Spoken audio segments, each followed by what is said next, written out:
안녕하세요. 제이준 성형외과 대표원장 박형준입니다. 안녕하세요. 성형외과 전문의 강영주입니다. 오늘은 눈코 석영을 준비하시는 분들이 꼭 필요한 것들을 풀어드릴 텐데요. 혹시 환자분들이 제일 수술 전에 많이 물어보는 게 뭐죠? 제일 많은 거는 수술하면 언제 술 마셔도 되냐. 맞아요. 상담하다 보면은 그런 질문들이 꼭 나오게 되는데 술, 담배, 운동 다들 생활하시는 것들과 직결되는 질문들이잖아요. 사실 이제 그런 주의사항들을 잘 지켜주셔야 수술 결과가 이제 더 잘 나오는데 그냥 이제 안 된다, 이제 이런 거는 못 한다라고만 들으면 좀 답답하고 궁금하실 거예요. 그래서 오늘 저희가 이제 준비한 내용은 그걸 왜 하면 안 되는지 또 언제까지 이거를 주의해야 되는지에 대해서 좀 더 자세하게 이야기를 풀어보려고 합니다. 자, 그러면은 첫 번째 질문을 시작해 볼까요? 수술 전에는 물도 못 마시게 그 이유가 환자분들이 뭐냐고 많이 물어보시잖아요. 네. 맞습니다. 금식하고 물이나 뭐 껌 같은 것도 다 안 된다고 말씀을 드리는데요. 그 이유가 그냥 국수 마취할 때는 의식이 있으니까 영향을 안 받는데 수면 마취나 전신 마취를 할 때는 금식 시간이 굉장히 중요하거든요. 수면이나 전신 마취를 하게 됐을 때 위에 음식이 남아 있으면 그게 이제 역류해가지고 기도를 막거나 할 수가 있어요. 그래서 안전상 위험할 수 있기 때문에 금식 시간을 지키시라고 말씀드립니다.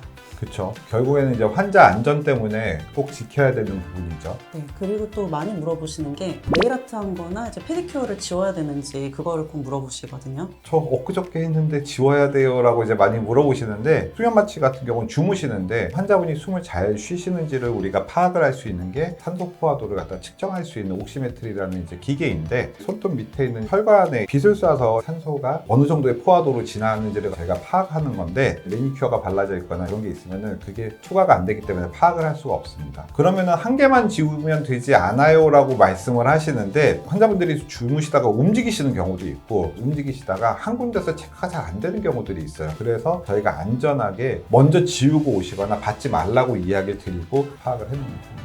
그렇죠. 작은 부분 같지만 안전상 굉장히 중요합니다. 그러면은 눈 수술을 앞두고 속눈썹 연장을 또 하시는 부분들이 있잖아요. 또 어떻게 이야기해 주세요? 수술하기 전에 그걸 떼시라고 말씀을 드려요. 감염의 위험성이 있기 때문에 좋지는 않거든요. 우리가 수술할 때 소독을 하고 수술을 하게 되는데 인조 속눈썹 붙이고 오시면 그 가닥가닥 소독이 잘 되지를 않습니다. 그리고 이제 거기 마스카라 가루 같은 거 있고 하다 보면은 수술하다가 그런 가루들이 수술 부위로 들어갈 수가 있어요. 결국에는 위생과 안전을 위해서는 꼭 제거가 필요하다는 말씀이시죠? 맞습니다. 코 수술 환자분들은 필러 맞았는데 이걸 어떻게 해야 되냐고도 자주 물어보세요. 맞습니다. 수술 전 필러는 꼭 확인이 필요합니다. 필러가 있으신 경우들은 코의 볼륨이 다릅니다. 그게 환자분들한테 정확한 수술 후의 모양을 예측해 드리기가 굉장히 어려워요. 그래서 수술 전에 미리 필러를 어느 정도 다 녹이고 난 다음에 그 모습을 보고 환자분이랑 코 모양이 이런 식으로 될 겁니다 라는 걸 이야기 드리는 게 훨씬 더 좋은 수술 결과를 얻을 수 있기 때문에 이런 거에 대해서 꼭 환자분이랑 미리 이야기를 나누고 알고 있어야 되고 최대한 녹이고 수술을 진행하는 게 맞습니다. 네, 결과의 그 정확도에 영향을 주니까 반드시 미리 녹여야 됩니다.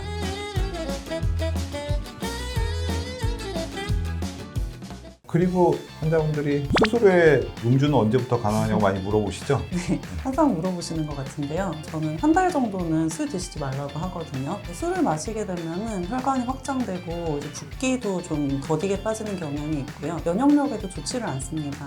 술 자주 드시는 분들은 이제 컨디션이 좋을 리도 없고 회복이 지연될 수 있고 그런 문제들 때문에 한 달 정도는 이제 금주하시라고 말씀드려요. 결국 회복 속도와 밀접한 영향을 주는 부분이죠. 흡연도 마찬가지예요. 환자분들이 대수롭지 않게 생각하시거든요.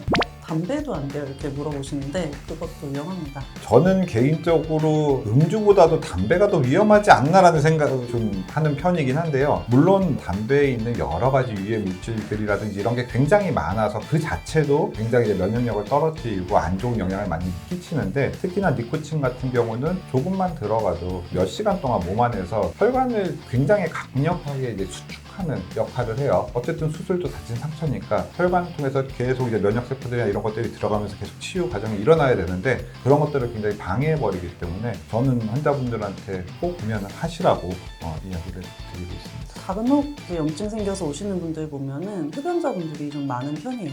그래서 꼭 금연을 지켜주셔야 됩니다. 그리고 또 이제 운동에 대해서도 또 많이 물어보시잖아요. 진짜 꾸준히 운동하시는 분들 많으시더라고요. 그래서 질문을 많이 받게 되는데 격한 운동은 마찬가지로 한 달 정도는 있어야 된다고 말씀을 드려요. 그래서 가벼운 유산소나 뭐 가벼운 러닝머신, 사이클 같은 거 산책 이 정도는 괜찮은데 웨이트 트레이닝처럼 이제 무거운 걸 좀 든다거나 격투기처럼 이제 일시에 힘을 많이 주고 이런 운동들은 수술하고 나서 혈관에 압력을 줄 수가 있거든요. 그러면 이제 압력 때문에 혈관이 터질 수도 있고 그럼 이제 피가 찰 수 있고 저절로 피차기 흡수가 안 될 경우에는 이제 다시 수술실 들어가가지고 해결을 해야 되는 경우도 있어서 운동도 가볍게만 하시라고 말씀드립니다. 결국 시기에 맞춰서 운동의 강도나 양을 조절하는 게 중요하군요. 네. 그리고 이제 세안이나 화장도 이제 언제 할 수 있는지 질문을 많이 하시더라고요. 네, 맞아요. 세안 같은 경우는 그래도 실밥을 뽑을 때까지는 당연히 물이 닿는 건 조심하시라고 얘기 드리고 저는 제 환자분들한테는 실밥 뽑고 나서도 다음 날부터 세안을 보통 시작하라고 이야기를 드립니다. 또 화장 같은 경우는 실밥 있는 중엔 당연히 안 하시지만 실밥 뽑고 나서도 얼마 안 됐을 땐 굉장히 주의하시고 그래도 한 달 정도는 화장을 너무 진하게 해서 지울 때 힘이 너무 많이 가지 않도록 하라고 제가 꼭 설명을 드리는 편입니다.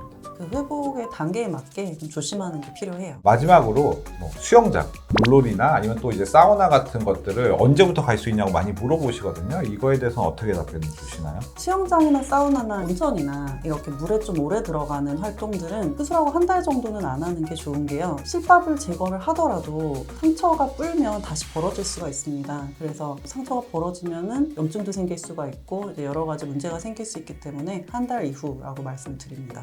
그러니까 이제 요약하자면은 이제 상처가 어느 정도 회복되기 전까지는 작은 생활 습관이라든지 아니면 관리 같은 것도 꼼꼼히 챙기셔야 된다는 그런 내용이시죠? 네, 그래야 수술 결과도 좋고 회복도 빨라요.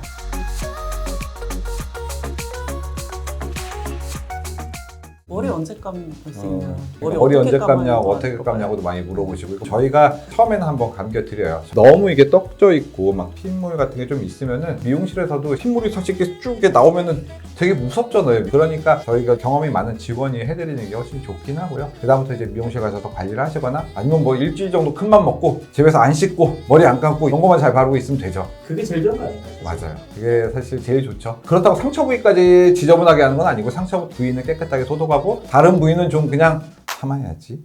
일주일 정도 사회생활을 포기하면 되겠네. 제일 권장드리고 싶습니다. 그래서 휴가 일주일 내시라고 하죠. 네, 맞아요.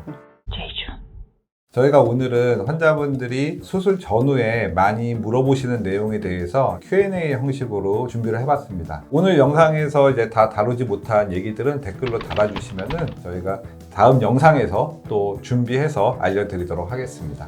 여러분의 댓글이 저희에게도 큰 도움이 됩니다. 그럼 오늘은 여기까지 하겠습니다. 다음에 봐요. 제발.